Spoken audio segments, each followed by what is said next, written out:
Good morning students.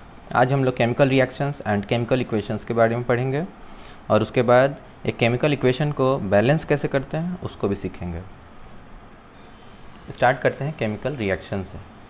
जब भी कोई दो सब्सटेंस आपस में मिलें और मिलने के बाद एक नए सब्सटेंस का फॉर्मेशन कर दें, फॉर एग्जांपल अगर कोई सब्सटेंस है ए, वो मिलता है कोई सब्सटेंस बी से, ठीक है। ये दोनों अलग अलग सब्सटेंसेस हैं। जब ये मिक्स होते हैं, मिक्स होने के बाद ये तीसरा अलग सब्सटेंस का फॉर्म कर देते हैं। मान लीजिए कोई एक अलग सब्सटेंस हो गया सी, तो ये प्रोसेस कहलाता है केमिकल रिएक्शन। अगर ये दोनों मिलें और मिलने के बाद एक तीसरे सब्सटेंस का फॉर्मेशन ना करें, ठीक है, सिंपली ये दोनों मिक्स होके ऐसे रह जाए, मतलब ए और बी मिला तो यहाँ आ गया ए बी, ठीक है। यानी कि ये जो प्रोडक्ट मिला है, ये सब्सटेंस जो फॉर्म हुआ है, इसमें ए का भी पार्टिकल और बी का भी पार्टिकल है, तो ये केमिकल रिएक्शन नहीं कहलाएगा। केमिकली मिक्स होने का मतलब होता है जब दोनों आपस में मिलें और तीसरा जो सब्सटेंस को फॉर्म कर रहे हैं उसकी प्रॉपर्टी इन दोनों की प्रॉपर्टी से बिल्कुल अलग हो, ठीक है। चलिए इसको एक एग्जांपल के थ्रू समझते हैं। फॉर एग्जांपल जैसे अगर हमको वाटर बनाना है तो हमें पता है वाटर किससे बनता है, हाइड्रोजन प्लस ऑक्सीजन। हाइड्रोजन और ऑक्सीजन मिलता है तो ये बनाता है वाटर। ये दोनों आपस में मिल रहे हैं, मिलने के बाद एक नए सब्सटेंस का फॉर्मेशन कर रहे हैं जो कि है वाटर। तो जब इस तरीके से मिक्स होते हैं सब्सटेंसेस कि वो एक नया सब्सटेंस का फॉर्म कर दें, तब उस मिक्सिंग को बोलते हैं केमिकल रिएक्शन। अगर सिंपली ये दोनों मिक्स होते हैं और इनके बीच में कोई रिएक्शन होता नहीं और ये फॉर्मेशन जो है वाटर ना बना के ये ऐसे ही अलग अलग हो जाते हैं, बस एक साथ मिक्स होते हैं लेकिन अलग अलग रहते हैं, तो वो केमिकल रिएक्शन नहीं कहलाता। यहाँ पे देखिए ये जो सब्सटेंस फॉर्म हुआ है इसका प्रॉपर्टी और इन दोनों की प्रॉपर्टी बिल्कुल अलग अलग है।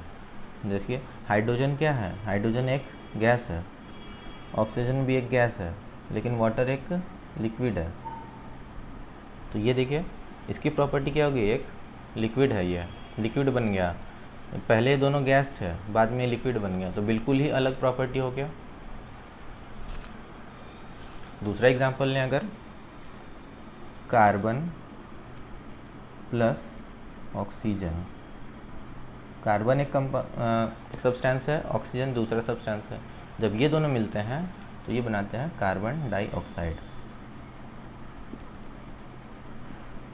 देखिए यहाँ पे भी केमिकल रिएक्शन हुआ है इनके बीच में। कैसे है, क्योंकि यहाँ ये अलग कार्बन था, ये ऑक्सीजन था, यहाँ दोनों मिलने के बाद एक अलग तरीके का सब्सटेंस बना दिया जिसका नाम है कार्बन डाइऑक्साइड। अच्छा, प्रॉपर्टी देखिए अलग अलग है कि नहीं दोनों का। हमें पता है कि ऑक्सीजन हमारे लिए कितना ज़रूरी है, हमें ऑक्सीजन चाहिए होता है, हमारे लिए ऑक्सीजन ज़रूरी होता है। लेकिन कार्बन डाइऑक्साइड हमें ज़रूरी होता है क्या, नहीं, कार्बन डाइऑक्साइड हमारे लिए हार्मफुल होता है। तो ये हमारे लिए क्या हो गया, हार्मफुल, और ये हमारे लिए हो गया बेनिफिशियल, मतलब लाभदायक। तो एक तरफ देखिए ऑक्सीजन को अगर हम अलग कंज्यूम करते हैं, सांस लेते हैं, तो ये हमारे लिए फ़ायदेमंद है। लेकिन हम जो सांस छोड़ते हैं तो वो क्या है, कार्बन डाइऑक्साइड, वो हमारे लिए हार्मफुल है। तो रिएक्शन होने से पहले जो देखिए अलग अलग है, कार्बन भी हमारे शरीर में रहता है। रिएक्शन होने से पहले ये अलग अलग जब था तब तो ये हमारे लिए क्या था, बेनिफिशियल था। तो इसकी प्रॉपर्टी अलग हो गई कि नहीं, इसकी प्रॉपर्टी हमारे लिए क्या हो गया, मतलब लाभदायक हो गया। लेकिन जैसे रिएक्ट हुआ कार्बन के साथ तो इसका प्रॉपर्टी चेंज हो गया, ये हमारे लिए क्या हो गया, हार्मफुल हो गया, ठीक है। तो केमिकल रिएक्शन का इस तरीके से हम डेफिनेशन बोल सकते हैं कि देखिए, chemical reaction is a process in which one or more substances undergo a chemical change to form a new substance। Simple, ये एक ऐसा प्रोसेस है जिसके तहत कोई भी एक या एक से ज़्यादा सब्सटेंसेस जो हैं वो क्या करते हैं, आपस में एक केमिकल चेंज के थ्रू पास होते हैं, ठीक है। उनके अंदर एक केमिकल चेंज होता है, ठीक है, और वो केमिकल चेंज होने के कारण वो क्या बना देते हैं, एक नया सब्सटेंस को बना देते हैं, ठीक है। तो ये एक सिंपल इसका डेफिनेशन है, बोल सकते हैं कि ये एक ऐसा प्रोसेस है जिसके तहत कोई भी सब्सटेंस वो आपस में केमिकली चेंज होते हैं और केमिकली चेंज होने के बाद चेंज होके एक नए सब्सटेंस का फॉर्मेशन कर देते हैं। इसको बोलते हैं केमिकल रिएक्शन। अच्छा, केमिकल रिएक्शन किसको नहीं बोलेंगे? देखिए, अगर हम फॉर एग्जांपल लेते हैं सॉल्ट, ठीक है, उसको मिक्स कर देते हैं शुगर के साथ। सॉल्ट और शुगर को, सॉल्ट के कुछ दाने ले लिए, शुगर के कुछ दाने ले लिए छोटे छोटे, ठीक है। इसको अगर हम मिक्स कर दें, इनके बीच में कोई केमिकल रिएक्शन नहीं होगा, ये दोनों आपस में मिल जाएगा, ठीक है। बस इसका एक मिक्सचर तैयार हो जाएगा जिसमें कि सॉल्ट के भी दाने होंगे और शुगर के भी दाने होंगे।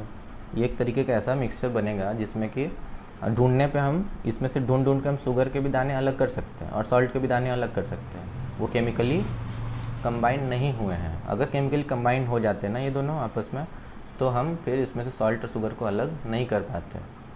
तो यहाँ पे ये दोनों सिंपली मिक्स हो जा रहे हैं। मिक्स होकर ये क्या हो रहा है, दोनों के पार्टिकल्स यहाँ पे हैं।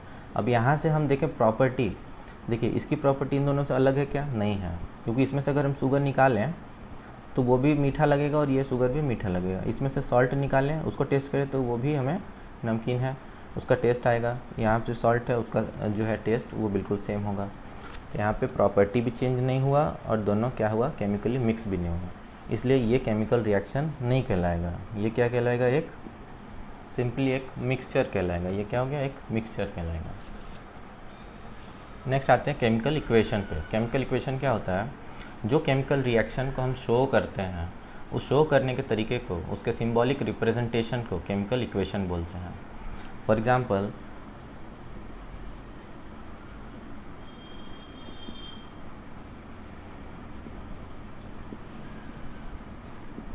अब ये हमको पता है कि हाइड्रोजन ऑक्सीजन मिलकर वाटर बनाता है, ठीक। लेकिन इसको लिखने का, शो करने का तरीका क्या होगा? जैसे हाइड्रोजन को हम रिप्रेजेंट करते थे सिंबल H से, ऑक्सीजन को O से, वाटर को देखते हैं क्या लिखते हैं वाटर को। तो यहाँ पे हर जगह तो अब ऐसे लिखेंगे नहीं, ठीक है। इसलिए इसको शो करने के लिए हम केमिकल इक्वेशन का यूज़ करते हैं। अब केमिकल इक्वेशन में हाइड्रोजन का सिंबल होता है H, ऑक्सीजन का होता है O, ठीक है। ये दोनों मिलता है तो बनता है H2O, ये वाटर का सिंबल है, ठीक है। यहाँ पे क्या है, मॉलिक्यूल्स जो है, ऑक्सीजन का एक मॉलिक्यूल होता है, oxygen nascent oxygen, single oxygen exist नहीं करता है। यहाँ क्या होगा, O2, एक मॉलिक्यूल ऑफ ऑक्सीजन हो गया। H भी जो है वो क्या होता है, डायटोमिक होता है ना। यह हम लोग इससे पहले पढ़ चुके हैं, मोनोएटोमिक, डायटोमिक एंड पॉलीएटोमिक। तो सिंगल H भी एग्जिस्ट नहीं करता है। इसमें क्या होता है, 2 एटम्स होते हैं एक H हाइड्रोजन के मॉलिक्यूल में। तो देखिए, एक मॉलिक्यूल हाइड्रोजन का, एक मॉलिक्यूल ऑक्सीजन का मिल के क्या बनाया, वाटर का एक मॉलिक्यूल, ठीक है। अब ये सिर्फ एक रिप्रेजेंटेशन है। अब ये देखिए केमिकली बैलेंस्ड नहीं है। इसका नेक्स्ट टॉपिक हम लोग पढ़ेंगे कि जिसमें इसको बैलेंस करना सीखेंगे। फिलहाल इसको बैलेंस जो है बैलेंस फॉर्म में लिख लेते हैं ताकि आपको समझ में आए। अब ये कैसे यहाँ 2 आया, किस तरीके से आया, ये अभी हम नेक्स्ट टॉपिक में सीखेंगे अच्छे से। देखिए, इसको लिखने का तरीका है ये, ठीक, और इसी को कहते हैं केमिकल इक्वेशन। इक्वेशन मतलब, एक इक्वेशन मतलब होता है LHS साइड और एक RHS साइड होता है। LHS साइड मतलब लेफ्ट हैंड साइड। देखिए, ये एक इक्वल टू का काम कर रहा है, तीर जो है एक तरीके का इक्वल टू का काम कर रहा है, ठीक। जैसे हम कोई इक्वेशन लिखते थे ना, जैसे x + y = 2, तो ये इक्वल टू इधर क्या होता था, लेफ्ट हैंड साइड, इधर क्या होता था, राइट हैंड साइड। ठीक उसी तरीके से ये एरो इधर क्या है, लेफ्ट हैंड साइड, और इधर क्या है, राइट हैंड साइड। अब जो है लेफ्ट हैंड साइड में जो भी चीज़ यहाँ पे लिखा होता है, इनको बोलते हैं हम रिएक्टेंट्स। ये क्या हो गया, एक तरीके का रिएक्टेंट हो गया। रिएक्टेंट नंबर 1 बोल सकते हैं, इसको बोल सकते हैं रिएक्टेंट नंबर 2। ये दोनों आपस में क्या, रिएक्टेंट इसका नाम क्यों पड़ा, क्योंकि ये रिएक्ट होते हैं आपस में, ठीक है, केमिकली रिएक्ट करते हैं। तो ये एक रिएक्टेंट है, ये दूसरा रिएक्टेंट है, दोनों आपस में मिलने के बाद जो बनता है इधर, इसको बोलते हैं हम प्रोडक्ट। तो ये नाम जरूरी है। इसके एरो के इस साइड में जो भी चीज़ें हैं जो आपस में मिक्स हो रहा है ना, रिएक्ट हो रहा है, उसको बोलते हैं रिएक्टेंट। और मिक्स होने के बाद जो नया सब्सटेंस फॉर्म हो रहा है उसको बोलते हैं प्रोडक्ट। और इसके बाद जो ये एरो है, ये एरो का भी इम्पोर्टेंस है बहुत ज़्यादा। ये एरो शो करता है direction of the reaction, reaction किस डायरेक्शन में हुआ। देखिए ये दोनों मिले तो बना ये, ठीक है। तो ये इसका मतलब यही है कि इधर जाने का मतलब क्या है, इधर प्रोडक्ट है, जो बना वो इधर है, और किससे मिल के बना है, जो इसके पूंछ की तरफ है वो रिएक्टेंट्स हो गए। अगर ये एरो को इधर लगा देते हैं तो इसका मतलब ये होता है कि इससे ये बना है ना। तो ये एरो का मतलब होता है कि किस डायरेक्शन में रिएक्शन जो है वो प्रोसीड हुआ है। नेक्स्ट क्या है, बैलेंसिंग एंड इक्वेशन। अब देखिए जैसे कि केमिकल इक्वेशन हमने लिखा, तो जो केमिकल इक्वेशन हमने लिखा था ये H2 + O2 और ये बन रहा था H2O, यहाँ पे लगाए थे 2 और यहाँ पे भी लगा था 2। देखिए वो केमिकल इक्वेशन बैलेंस नहीं था, वहाँ पे 2 नहीं लगा हुआ था, यहाँ पे भी 2 नहीं था, या फिर यहाँ पे था यहाँ पे नहीं लिखा हुआ था। तो वो तो सिर्फ हम समझाने के लिए लिखे थे कि आपका जो है रिएक्टेंट्स क्या क्या होते हैं, वो कैसे कंबाइन होते हैं और क्या प्रोडक्ट बनाते हैं, है ना। तो यहाँ पे हम समझेंगे उसको, इक्वेशन को बैलेंस कर। देखिए सिंपली ये इस तरीके से रहेगा, ये 2 नहीं रहेगा, ओके, क्योंकि ये एक हाइड्रोजन है, ऑक्सीजन है, मिल के बनाता है वाटर। सिंपल सा ये हमको लॉजिक पता है, लेकिन ये अभी फ़िलहाल एक बैलेंस फॉर्म में नहीं है। जब तक ये बैलेंस फॉर्म में नहीं है तो ये पॉसिबल नहीं है। देखिए बैलेंस क्यों नहीं है, बैलेंस होने का क्या मतलब है।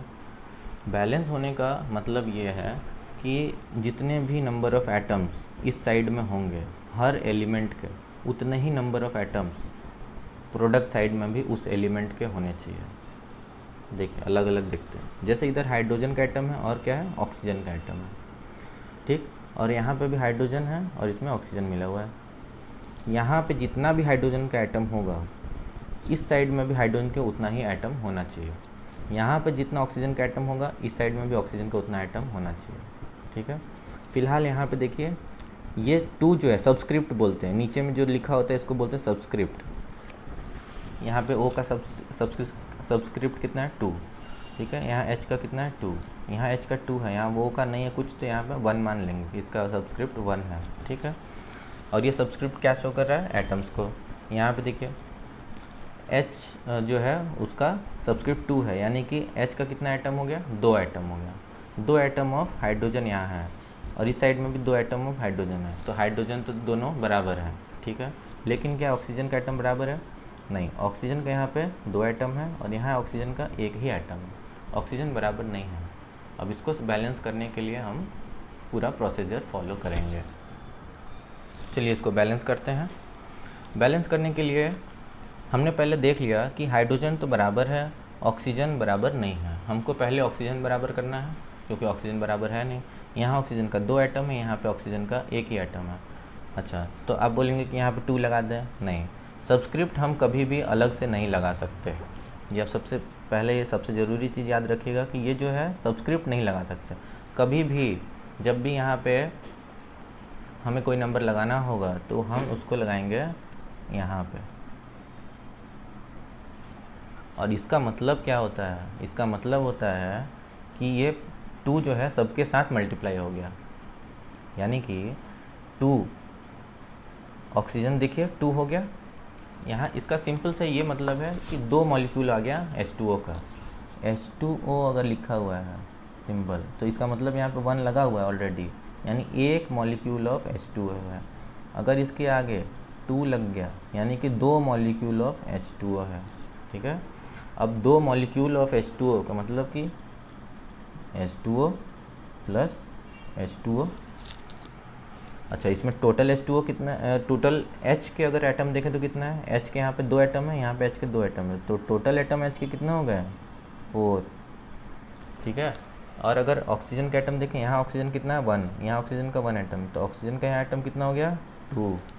तो इस तरीके से हम डायरेक्टली यहाँ देख सकते हैं, यानी 2H2O में ये है, 2H2O में H के कितने एटम है 4 और ऑक्सीजन के 2 है। सिंपली यहाँ देखने का तरीका ये है, ये सब अगर नहीं देखना है आपको इस तरीके से, और इस तरीके से देखते भी नहीं है, डायरेक्टली हम देख लेते हैं ऐसे। यहाँ देखिए H का हमको पहले पता करना है कि एटम कितना है, देखिए H का सबस्क्रिप्ट 2 है और इसके आगे लगा हुआ है 2, यानी कि 2 2 जा 4, 4 हो गया हाइड्रोजन एटम। और ये ऑक्सीजन का यहाँ पे कितना था 1, कुछ नहीं है यानी कि 1 है। 2 इंटू 1 कितना हो गया 2, तो ऑक्सीजन का कितना हो गया 2 एटम। इस तरीके से ये पता चल जाता है। अच्छा, जब भी हम बैलेंस करने के लिए कुछ भी जब भी करने के लिए बैलेंस करने के लिए जाएं किसी भी इक्वेशन को, तो हम हमेशा ये आगे में कोई भी नंबर को लगाते हैं, सबस्क्रिप्ट कभी भी नहीं लगाते हैं। और जो ये आगे नंबर लगाते हैं इसका नाम है कोफिशिएंट, इसको बोलते हैं कोफिशिएंट। तो हमेशा याद रखिएगा जब भी बैलेंसिंग करना होगा तो कोफिशिएंट ही लगाएंगे। यहाँ पे 2 लगा सकते हैं, इसके आगे हम कुछ भी लगा सकते हैं, ठीक है, 2 3 4 अकॉर्डिंग टू द बैलेंसिंग। यहाँ पे भी 2 या 4 या 6 कुछ भी, तो वो हम देखेंगे कि कौन सा नंबर कौन सा कोफिशिएंट लगाएंगे। चलिए शुरू से स्टार्ट करते हैं। अब एक चीज़ तो समझ में आ गया कि जब भी बैलेंस करने जाएंगे तो हम कोफिशिएंट लगा सकते हैं, इनके आगे आगे नंबर लगा सकते हैं, इसके बाद में नंबर नहीं लगा सकते हैं, ठीक। चलिए यहाँ पे हाइड्रोजन 2 था एटम, यहाँ पे भी हाइड्रोजन 2 है, ऑक्सीजन 2 है, यहाँ पे 1 है। ऑक्सीजन बराबर नहीं है तो पहला काम है ऑक्सीजन को बराबर करना। तो यहाँ हम क्या करते हैं कि यहाँ 2 एटम ऑफ ऑक्सीजन आ जाए, यहाँ तो लगा नहीं सकते तो हम इसको कहाँ लगाएंगे, यहाँ लगाएंगे। अब यहाँ लगाने के कारण यहाँ 2 हम लगा दें तो 2 एटम ऑफ ऑक्सीजन हो गया और यहाँ भी 2 एटम ऑफ ऑक्सीजन है, ऑक्सीजन बराबर हो गया। लेकिन यहाँ लगाने के कारण हाइड्रोजन का एटम देखिए गड़बड़ा गया, ये जो है अनबैलेंस्ड हो गया। कैसे, 2 इंटू 2 4 हाइड्रोजन एटम हो गया और यहाँ पे क्या रहा 2 ही रहा। अब इधर भी तो होना चाहिए 4, यहाँ तो लग चुका है, ठीक है, इसके अकॉर्डिंग ऑक्सीजन बराबर हो रहा है। लेकिन यहाँ पे हाइड्रोजन जो है वो अनबैलेंस हो जा रहा है। अब यहाँ पे हाइड्रोजन का 2 इंटू 2 4 है, तो यहाँ पे भी हमको 4 हाइड्रोजन करना पड़ेगा। 2 यहाँ लगा हुआ है तो क्या हम यहाँ 2 लगा दें तो 2 2 जब 4 हाइड्रोजन हो जाएगा, बिल्कुल हो जाएगा, 2 हाइड्रोजन आ जाएगा यहाँ पे। अब चेक करते हैं क्या सब बराबर हुआ कि नहीं। 2 2 जा 4 यानी कि हाइड्रोजन कितना हो गया 4, ऑक्सीजन कितना है यहाँ पे 2, ये हो गया LHS साइड में, ठीक है, इसके इधर वाला साइड यहाँ से लाइन खींच देते हैं, इसके इधर वाले साइड में इतना। इस साइड में देखें हाइड्रोजन कितना है 2 2 जा 4, ऑक्सीजन कितना है 2 ऑक्सीजन है, देखिए इस साइड में 4 इस साइड में 4, यहाँ 2 यहाँ 2। अब जो है ये केमिकल इक्वेशन बैलेंस हो चुका है। आई होप आप लोग को ये समझ में आया होगा। नेक्स्ट एग्जांपल करेंगे और क्लियर हो जाएगा। चलिए ये एग्जांपल से पूरा क्लियर हो जाएगा। Fe plus O2 gives rise to Fe2O3, ये होता है आयरन है ऑक्सीजन है, ये मिलने के बाद एक नया कंपाउंड बना देता है रिएक्शन होने के बाद जिसका नाम है Fe2O3। क्या ये केमिकल रिएक्शन बैलेंस है, चेक कर लेते हैं। Fe के यहाँ पे कितने एटम है 1, यहाँ पे Fe के कितने एटम है 2, बैलेंस नहीं है। ऑक्सीजन का यहाँ कितना एटम है 2, यहाँ पे ऑक्सीजन का एटम है 3, ये भी बैलेंस नहीं है। तो हमें सबको बैलेंस करने की ज़रूरत पड़ेगी। देखिए यहाँ पे Fe 1 है, आयरन का एटम 1 है, यहाँ आयरन Fe मतलब आयरन, आयरन का सिंबल Fe, ठीक है। अब यहाँ पे इसका एटम है 2, तो क्या हम इसके आगे 2 लगा दें तो बैलेंस हो जाएगा, बिल्कुल हो जाएगा। 2 एटम हो गया किसका Fe का, ठीक, और यहाँ पे आ गया 2 एटम Fe का, तो Fe बराबर हो चुका है, ठीक है। अब हम बात करते हैं ऑक्सीजन को बराबर करने के लिए। ऑक्सीजन यहाँ 2 है, यहाँ ऑक्सीजन 3 है। देखिए जब इस तरीके का नंबर हो या 2 है या 3 है, यानी कि इसको अगर हम किसी नंबर से मल्टीप्लाई भी कर दें 2 से, अगर यहाँ 2 लगा दें तो 2 2 जब 4 हो जाएगा। लेकिन 4 है, फिर ये 3 ऑड है, इवन है, मल्टीपल में नहीं आ रहा है। तो इस तरीके से हम ये चेक कर लेते हैं कि ये अगर ये 2 है ये 3 है और मल्टीपल में नहीं है तो इन दोनों को ही मल्टीप्लाई कर लो, 2 3 जा 6, ठीक है। यानी कि हमको क्या करना है, इसको 2 से मल्टीप्लाई कर दो, ठीक है, तो यहाँ 6 हो जाएगा, और इस वाले को 3 से मल्टीप्लाई कर दो तो ये हो जाएगा 6। तो कहने का मतलब ये है कि ये एक हिंट है बस, या आप खुद से हिट एंड ट्रायल मेथड से भी लगा सकते हैं। सपोज़ करो कि यहाँ पे ऑक्सीजन का 3 है, तो अगर हम यहाँ आगे 2 लगा दें, 2 3 जा 6 ऑक्सीजन हो गया। यहाँ पे 6 ऑक्सीजन करने के लिए इसको हम 3 से मल्टीप्लाई कर दें, मतलब 3 लगा दें यहाँ पे सब्सक्रिप्ट नहीं, कोफिशिएंट। अब 3 2 जा 6, यहाँ पे 6 ऑक्सीजन हो गया, यहाँ पे भी 6, 2 3 जा 6 ऑक्सीजन हो गया। लेकिन यहाँ पे एक ध्यान देने वाली बात यह है कि यहाँ 2 लगाने के वजह से आयरन का जो एटम है वो गड़बड़ हो चुका है। आयरन अब यहाँ पे कितना रह गया, 2 2 जा 4 Fe हो गया, और यहाँ पे कितना है 2 Fe है। ठीक है, ऑक्सीजन को बैलेंस करते करते आयरन गड़बड़ हो चुका है, तो ये हमको ध्यान रखना है। अब हम यहाँ पे फिर से आयरन को बैलेंस करना पड़ेगा। ऑक्सीजन बैलेंस हो चुका है, उसको नहीं छेड़ना है। यहाँ पे 4 Fe है, तो यहाँ पे 2 Fe है। सिंपली हम इसको 2 को मिटा के यहाँ लिख दें 4, तो यहाँ पे 4 एटम ऑफ Fe हो गया, यहाँ पे 4 एटम ऑफ Fe यानी आयरन। और यहाँ पे 3 2 जा 6 ऑक्सीजन, 2 3 जा 6 ऑक्सीजन। देखिए बैलेंस हो गया, Fe 4 ऑक्सीजन यहाँ पे हो गया 6। इस साइड में देखेंगे तो आयरन का भी 2 2 जा 4 और ऑक्सीजन का 2 3 जा 6। ये बैलेंस हो चुका है। आई होप अब क्लियर हो चुका होगा। तो ये था इस चैप्टर का थ्योरेटिकल पोर्शन ख़त्म हो जाता है। इसके बाद हम लोग सारा क्वेश्चन आंसर करेंगे।